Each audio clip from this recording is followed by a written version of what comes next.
Ciao everyone! Welcome to Anna's Passion! Today, share ko sa inyo ang aking tasty recipe na baked rice with Italian sausage or salsiccia and bell peppers. So, let's get started!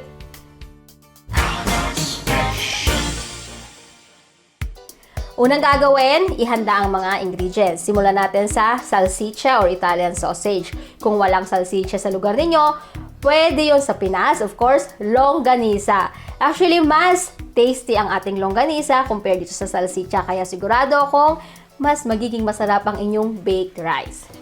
So, tatanggalin natin yung casing or yung skin ng sausage. Gamitan nyo lang ng scissors sa pagtanggal. Tanggalin lang ng ganyan. Then, gamit ang fork, pipress natin ito. At paghihiwa-hiwalayin. Bakit sausage ang gamit ko? Itong salsiccia. Kasi, mas malasa siya compare pag normal meat lang ang ilalagay natin. And ibabalik natin siya sa plate. Make sure na paghiwa-hiwalayan nyo siya. Then, magpapalit tayo ng chopping board. Next, ang ating onion. Cut ng paslant. Then, cutting to half. Pwede kayong gumamit ng red or white. Ang gamit ko ay itong brown. Then, saka natin siya pipinuhin.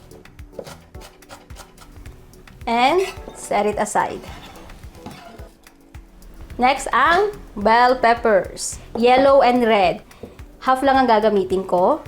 Tanggalin ang seed and yung ribs, yung white na part ng inyong bell pepper.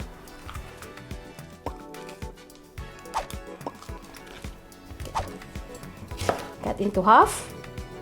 And let's remove this white.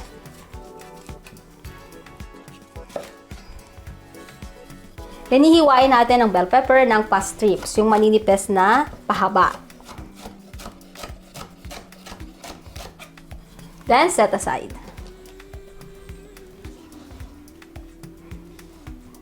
Then, let's cut our cheese.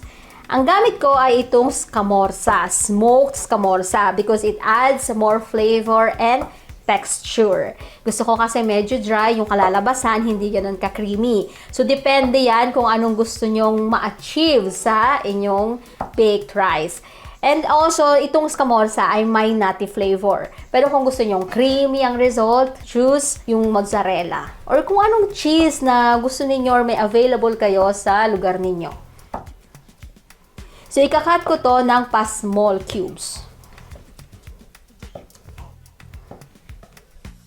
Ganyan kaliit ang hiwa natin. So, let's proceed sa ating pagluluto.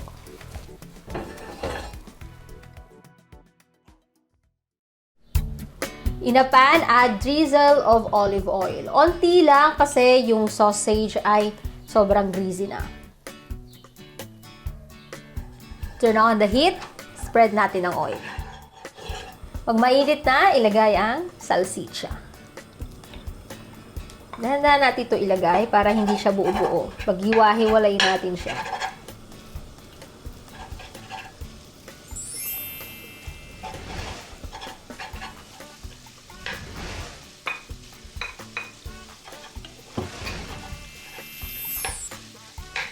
Lulutuin natin ito hanggang sa mag-brown ang inyong sausage.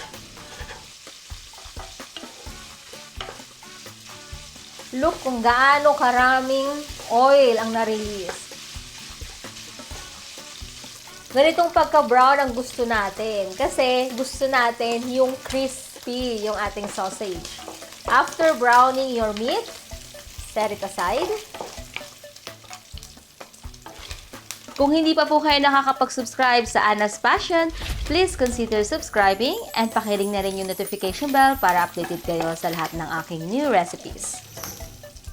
So, using the same pan, lutuin ang onion. Hindi na kailangan lagyan ng oil kasi yung gagamitin nating oil, yung oil na na-release sa sausage. Lutuin ito hanggang sa lumambot. Lalagyan ko ng salt para mas mabilis itong lumambot. And also, it enhances the flavor. Cook for 2 to 3 minutes. Then, ang bell pepper. Stir well. Season with salt, pepper, and oregano. Salt, pepper, then oregano.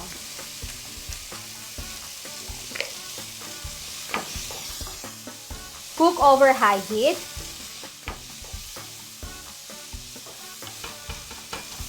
And pag malambot na ang bell pepper, ilagay na ang tomato paste. Naglagay ako ng water and tutunawin natin dito ang tomato paste. And ilagay dito sa bell pepper.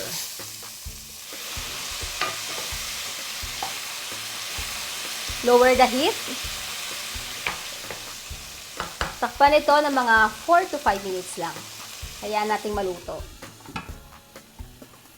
After 4 minutes, uncover.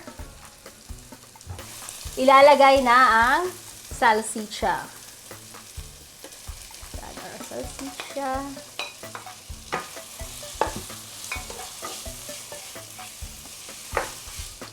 Then ilagay na din ang cheese. Hinaan ang apoy sa pinakamahina. Medyo i-melt lang natin to slightly, no? Then, ilagay na ang rice. Itong rice ko ay niluto ko al dente or medyo firm pa siya para hindi ito maging mushy or yung sobrang lambot during baking. Ilagay na natin siya. Napalamig ko na ito. Sobrang daming nalagay kong rice. Bawasan natin. Then, i-mix lang ito. Patayin na natin yung apoy. Then, lagyan natin ng additional pepper, salt, then haluin. So, yan. Ipa-flat lang natin ito. For the final touch, maglalagay tayo ng maraming cheese sa ibabaw. I-cover natin ito ng cheese.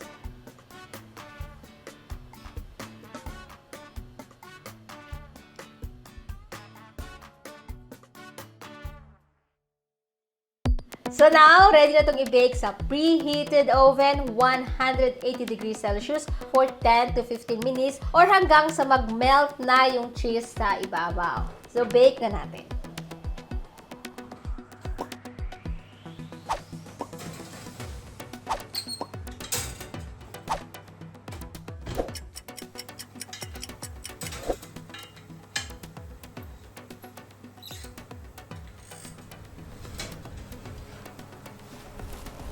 Wow! There you have it, our savory baked rice. Bago-bango! Tasting time! Yan. Titikman na natin. Wow! Ooh!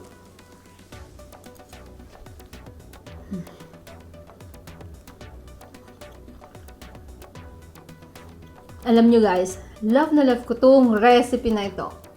Kasi meron siyang rich, savory pork flavor and mild sweetness from also sausage and also bell pepper. And with smoky and nutty flavor from scamorza cheese. Wow. So for now, thanks a lot for watching.